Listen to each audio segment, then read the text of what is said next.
नमस्कार दोस्तों, मैं अभिजीत कुमार आपका स्वागत करता हूँ आपके अपने चैनल समार्ट डिजिटल में। आज मेरे साथ फिर से पंकज भैया जुड़े हैं और हम जानना चाहते हैं पंकज भैया से कि कुंभ मेला से अपने देश को क्या-क्या सीखना चाहिए और क्या-क्या कुंभ मेला से अपने देश को फायदा होने वाला है। कुंभ मेला में अपने देश का बजट कितना अपने देश ने उसमें रुपया लगाया है। नमस्कार। यह बहुत ही अच्छा अच्छा प्रश्न है कि कुंभ मेला से देश क्या क्या सीख सकता है। तो सीखने के लिए वहां पे बहुत बहुत कुछ है कुंभ मेला से। यह प्रश्न इसलिए भी लाजवाब है क्योंकि बहुत से लोग कुंभ मेला के आयोजन पे प्रश्न उठा रहे हैं। सरकार ने जो इस पे अच्छा खासा चढ़ के खर्च किया है उस पे सवाल उठा रहे हैं। तो ये कुछ विपक्षी पार्टी है, उनका काम है, उनमें कोई हस्तक्षेप नहीं करना चाहते हैं हम लोग का मुख्य मुद्दा है, मेन बात है कि कुंभ मेला से हम और हमारा देश क्या सीख सकता है। अगर हम कुंभ मेला के बारे में अगर पहले जान लें कि ये जो चूंकि अभी जो कुंभ चल रहा है 45 दिनों के लिए चल रहा है जी। और ये 181 सालों के बाद आया है ना। तो इसे महाकुंभ कहते हैं। ये तो लगभग हम लोग एक वीडियो बनाया था, उसमें चीज को डिस्कस कर लिया है ना। तो अगर हम बात करें कि कुंभ मेला कितने क्षेत्र में फैला हुआ है, तो कुंभ मेला इस बार का जो कुंभ मेला है, जो पिछले बार जो कुंभ मेला हुआ था लगभग 467 एकड़ के भूमि पे जो है क्षेत्रफल पे किया गया था। लेकिन इस बार का कुंभ मेला 1000 एकड़ में किया गया है और इस 1000 एकड़ को 25 सेक्टर में विभाजित किया गया है।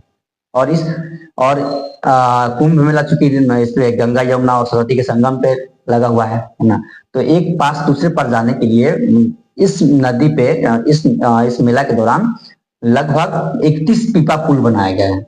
31 बहुत शॉर्ट टाइम में 31 पीपा पुल बनाए गए हैं। और साथ ही में इसमें लगभग एक समय में एक ही बार में 1 करोड़ या साधु या जो श्रद्धालु होते हैं, साधु या जो भक्तजन होते हैं जो जाते हैं, एट अ टाइम 1 करोड़ लोग वहां पे जाके वहां पे जाके रह सकते हैं। इतने लोग 1 करोड़ लोग वहां पे जाके रह सकते हैं और बाकी लोग आना जाना लोग चालू रह सकता है। मतलब 1 करोड़ लोग जो है ना, एक मतलब एकदम कंफर्टेबल के साथ रह सकते हैं। अगर हम इसका ये लगाए ना एक अगर इसका तुलना करें, नगरों से तुलना करें तो लखनऊ, कानपुर, आगरा, अगर इन तीनों शहरों के जितने भी एक एक चीटी तक को मिला के रख देंगे ना वहां पे शहर में, जितना बड़ा कुंभ है उसमें आज एकदम फिट बैठ जाएगा। और उसके बाद भी जगह बच रहा है, आप गाड़ी चलाइए, आप इधर उधर घूम सकते हैं, इतना बड़ा है ना। अब बात रहा कि कुंभ मेला से हमारा देश क्या सीख सकता है, लोगों को क्या सीखना चाहिए। तो कुंभ मेला का जो आयोजन है बहुत ही बेहतर तरीके से चल रहा है। जैसे वहां पे क्या है कि हर व्यक्ति पैदल चलने के लिए तैयार है, हर व्यक्ति पैदल चलने के लिए तैयार है। अगर यही चीज हमें सीखना है, अभी क्या है जलवायु परिवर्तन का दौर चल रहा है। इस दौर में क्या हो रहा है कि हम जो एक्टिविटी कर रहे हैं, जैसे कहीं जाना होता है, बाकी हम कुंभ मेला से बाहर निकलते हैं थोड़ा, तो हमको कहीं भी जाना है तो हम गाड़ी से जाते हैं, कहीं भी जाना है तो हम गाड़ी उठाते हैं, चल देते हैं। इससे क्या हो रहा है कि पेट्रोल डीजल का दहन हो रहा है, मतलब जला रहे हैं। इससे क्या हो रहा है, कार्बन का उत्सर्जन हो रहा है और वही वातावरण में जाके, वायुमंडल में जाके सूर्य की रोशनी को प्रभावित कर रहा है। और परिणाम क्या हो रहा है कि धरती को और गर्म बना रहा है ना। तो सरकार इसीलिए भी शहर बहुत सारा एडवर्टाइजमेंट चलाती है, प्रोग्राम चलाती है कि आप पैदल चलिए, पैदल चलिए, पैदल चलने से आप स्वास्थ्य वर्धक भी रहेंगे। अगर हम पैदल चलते हैं तो 2 काम हो जाएगा। कुंभ मेला से चीज हमको सीखने को मिला, वहां पर हर एक आदमी पैदल चलने के लिए तैयार है। वहां से हम 2 चीज सीख सकते हैं। एक तो हम पैदल चलेंगे तो हमारा स्वास्थ्य अच्छा रहेगा, हार्ट अटैक वाला बीमारी, किडनी पे वाला जो बीमारी होता है वो हमारा नहीं होगा, थकावट वाला समस्या नहीं होगा, फैटिक जो होता है, बॉडी फैटिक जो प्रॉब्लम होता है वो नहीं होगा। दूसरा क्या है कि यहाँ का जो प्रशासन है बहुत बेहतर तरीके से हैंडल किया जा रहा है। देखिए यही यूपी पुलिस है जो अलग इससे बाहर जाते हैं तो गाली के पात्र होते हैं। बहुत से लोग इसी यूपी पुलिस को नकारते रहते हैं, कोसते रहते हैं, लेकिन वही UP police same UP police है जो मेला को बहुत ही बेहतर तरीके से प्रशासन मतलब संचालित कर रहा है। तो हर 10वां व्यक्ति वो है मेला में, या तो पुलिसकर्मी है या तो मेला का संचालन करता है वह व्यक्ति है। तो अब हम यहाँ से एक प्रशासन का भी मामला सीख सकता है कि देश जो है ना, किस तरह से देश प्रशासन का जो ज्ञान है, प्रशासन का जो नॉलेज है, हम यहाँ से ले सकते हैं, कुंभ मेला से ले सकते हैं। क्योंकि यहाँ पे हर एक काम के लिए IAS IPS कैबिनेट स्तर के अधिकारी सब लगे हुए हैं कि कुछ भी अगर छोटा मोटा भी त्रुटियां हो रहा है तो कैबिनेट स्तर का क्या बोलते हैं अधिकारी आके उसका उस पर काम कर रहे हैं, ध्यान दे रहे हैं, तुरंत एक्शन लिया। हाँ, हम इसमें देख सकते हैं जब आग लगा था कुंभ मेला के एक क्षेत्र में आग लगा था, मिनट भी नहीं लगा उस आग पे कंट्रोल कर लिया गया, मिनट भी नहीं लगा और कंट्रोल कर लिया गया। दूसरा कि एक अफवाह फैलाया जा रहा था कुंभ के प्रति कि वहां पे कुंभ में आग लग गया, भगदड़ मच गया है, सोशल मीडिया पर एक चल रहा था, है ना। अब उस समय कुंभ मेला में लगभग करोड़ों लोग ये थे वहां पे शामिल थे, मेला में शामिल थे। अगर उस समय उस भगदड़ को अगर सोशल मीडिया पर फैलने दिया जा रहा होता, क्योंकि वहां भी लोग सोशल मीडिया देख रहा होगा, 3-4 करोड़ लोग समय वहां पे थे, उस जगह पे मौजूद थे कुंभ मेला में, तो उसको इतने बेहतर तरीके से काउंटर किया गया उस चीज को कि आगे बात फैला ही नहीं और वो वही बात दब के रह गया और बताया गया कि ये सिर्फ और सिर्फ क्या है कि उस एक छोटा सा भाग में आग लग गया था सिलेंडर फटने के कारण, और जिसको प्रशासन ने जो सुरक्षा कर्मियों ने है आग बुझाने वाले दमकल कर्मियों है ना एनडीआरएफ की टीम ने उस पर ये काबू पा लिया है। यहाँ पे प्रशासन भी कितने तरीके से चल रहा है, कितने स्मूथ तरीके से चल रहा है ना। जैसा हम लोग एक होता है सिविक सेंस, सिविक सेंस मतलब तो नागरिक जो व्यवहार होता है ना कि कैसा होना चाहिए, हम यहाँ पे देख सकते हैं, कुंभ में देख सकते हैं क्योंकि कुंभ में कुछ जगह बनाया गया है, जैसे रेलवे स्टेशन है तो बांध दिया गया है कि अगर दिल्ली और आगरा की तरफ जाने वाली जो ट्रेन है उसका एक ही अलग से मिलेगा आपको टिकट, है ना। पटना मुगल से आने वाली ट्रेन के लिए अलग काउंटर बना दिया गया है, बैंगलोर साउथ दक्षिण की तरफ जाने के लिए अलग, महाराष्ट्र जाने के लिए अलग। सब लोग इस पे 2 सेकंड के लिए भी विरुद्ध नहीं दर्शा रहे हैं, सभी को बता दिया गया है, वहां पे अनाउंस करके बताया जा रहा है और सभी लोग स्वतः ही जाके लाइन में लग के टिकट ले रहे हैं, जिससे क्या हो रहा है भगदड़ उधर नहीं पूरा सेंसिटिव ढंग से बहुत सेंसिटिव होता है, एक चीज को ध्यान में रख के इसको किया गया है, ध्यान रखें। अब हम यही चीज को हम क्या कर सकते हैं, मालूम है, इसको बोलते हैं डाटा पे काम करना है ना, कि मतलब सभी के पास डाटा है, सभी के पास कहाँ से लोग कितना लोग आने वाला है, उस हिसाब से मैनेजमेंट किया, प्रबंधन किया है। तो इस हिसाब से जो है ना हम लोग अपने देश में गरीबी को, शिक्षा को, है ना, स्वास्थ्य विभाग में, है ना, को बेहतर बनाने के लिए इस चीज को हम कर सकते हैं। कैसे, जैसे सरकार के पास यहाँ पे डाटा था, एक रफ आइडिया होता है कि कहाँ से कितना लोग आने वाला है, उसी तरह अगर हम डाटा का सरकार व्यवस्था कर ले,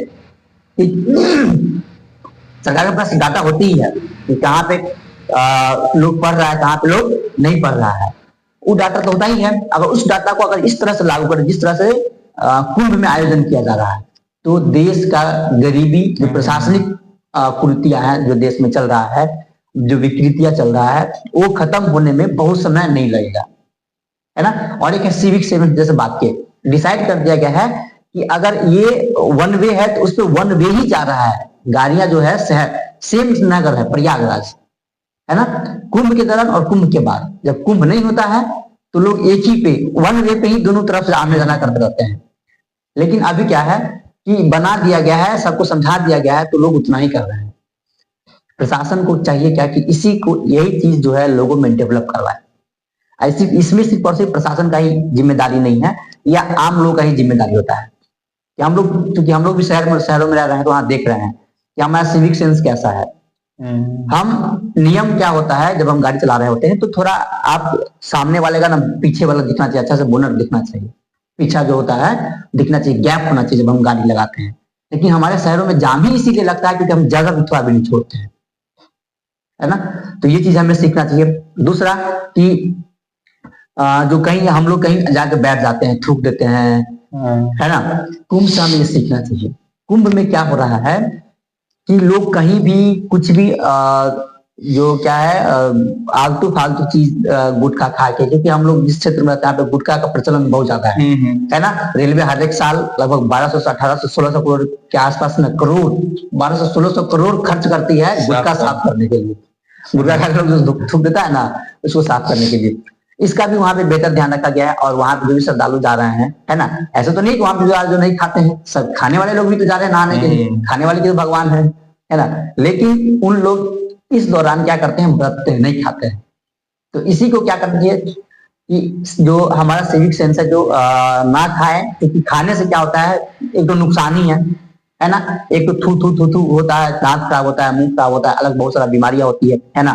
तो प्रदूषण का एक कारण होता है, प्रदूषण और बीमारी का कारण होता है। लेकिन बहुत बड़ा कारण होता है। लेकिन क्या कर रहा है, जो बहुत से लोग हैं जो यहाँ पे जा रहे हैं, कुंभ में जा रहे हैं, ना तो देख रहे हैं, ना खा रहे हैं, ना इधर थूक रहे हैं। एक और सिविक सेंस क्या होता है कि हम लोग का आदत है कहीं भी थूक देना, है ना। कहीं भी खा के कुछ खा रहे हैं, पन्नी को जो पॉलिथीन होता है उसको कहीं भी कूड़े में डाल देना, कहीं भी फेंक देना, है ना।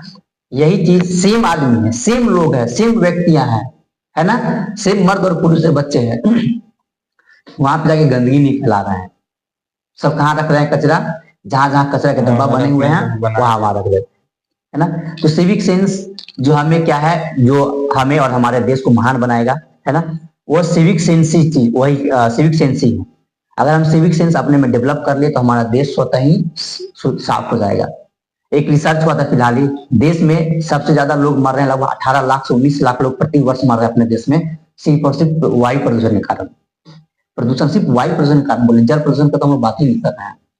इतने लोग मर रहे हैं। ये सिर्फ वायु प्रदूषण क्यों हो रहा है? क्योंकि हम लोग कहीं भी कुछ भी खा के फेंक देते हैं, थूक देते हैं, है ना। किसी चीज को कहीं जला देते हैं, धूल उड़ा देते हैं, है ना। हम लोग ही देखते हैं, जब हम लोग जा रहे होते हैं तो हमारे सामने से कोई भी गाड़ी कितना गति से बाइक ले निकालता है ना। अब जो बाइक निकालता है धूल उड़ाते निकलता है ना। अब वो धूल जब उड़ रहा है, हम भी जा रहे हैं तो धूल हमारे सांसों के माध्यम से, मुंह के माध्यम से फेफड़ा में जाएगा, है ना। फेफड़ा में जाके वही बैठ जाता है। जब कभी हम लोग खांसी खार करते हैं तो काला काला या लाल लाल निकलता होगा। तो वही सब देन है। यही कारण है कि हम लोग, है ना, अगर यही चीज की अगर हम डेवलप कर लें, इसी को सिविक सेंस कहते हैं। कचरा ना फैलाना, क्या बोलता है, बिना मतलब का काम ना करना, जहाँ थूकना नहीं, जो नियम कानून बने हैं उसका पालन करना। नियम कानून हमारे ही फायदे और हमारे ही सुविधा के लिए बने हैं, तो इसका पालन करना जो आज महाकुंभ में किया जा रहा है। अगर यह सब हम जो महाकुंभ मेला है ना, इससे सीख लेते हैं तो यह निश्चित ही हमारे देश को और हमारे समाज को एक महानता की ओर अग्रसर कराएगा और लेकर जाएगा। तो ये रहा हमारा जो आपका प्रश्न था कि महाकुंभ से हम क्या सीख सकते हैं और हमारा देश क्या सीख सकता है। तो महाकुंभ को सिर्फ एक जो है ना धार्मिक त्योहार के रूप में ना ले, सभी लोग को इससे जो है ना कुछ सीखना, अगर कुछ लेना है, सीखना है। जो नहीं भी मानते तो ये चीज सीखे, है ना। बाकी जो प्रशासन कैसा है, नहीं है, क्या घोटाला वगैरह। एक और प्रश्न था इस प्रश्न में कि इसमें कितना खर्च किया गया। हाँ, तो खर्च एक ऑफिशियल खर्च है कि 600 करोड़ के आसपास, जो कुछ मीडिया हाउसेस में चल रहा है कि 600 करोड़ के आसपास सरकार खर्च कर रही है। लेकिन अगर विपक्षियों का माने तो विपक्षी बोल रहा है कि 1000 करोड़ से ज्यादा सरकार ने खर्च कर दिया है, जो सरकार को नहीं करना चाहिए था। और सरकार को यही पैसा कहीं और अन्य जगह पे शिक्षा स्वास्थ्य पे लगाना चाहिए था। तो ये ठीक है, ये पॉलिटिकल मामला है ना। या जो हम सिर्फ आपको सूचना दी है, बाकी सबका ये पॉलिटिक्स, राजनीति भी तो करना है बाकी विपक्षियों को, तो उस हिसाब से लोग काम करेंगे। तो इस पे हमारा कोई टिप्पणी नहीं है। सिर्फ हमारा यह है कि हम उससे क्या सीख सकते थे, जो हमें लगा हम बताएं। बाकी आप बेहतर समझ सकते हैं, है ना। आप खुद ज्ञानी व्यक्ति हैं, जो सुनने वाले देखने वाले खुद बहुत ज्ञानी व्यक्ति हैं, है ना। वो और बेहतर कर सकते हैं अपने आप से। धन्यवाद जी, धन्यवाद भैया। अगर आपको ये जानना है कि कुंभ लगता क्यों है, मतलब 44 साल बाद, 144 साल बाद ये क्यों बना है, तो आपको ये देखने के लिए हमारा पुराना वीडियो बना, हम लोग शूट कर चुके हैं, बना चुके हैं, उसको हम डिस्क्रिप्शन में डाल देंगे, उसे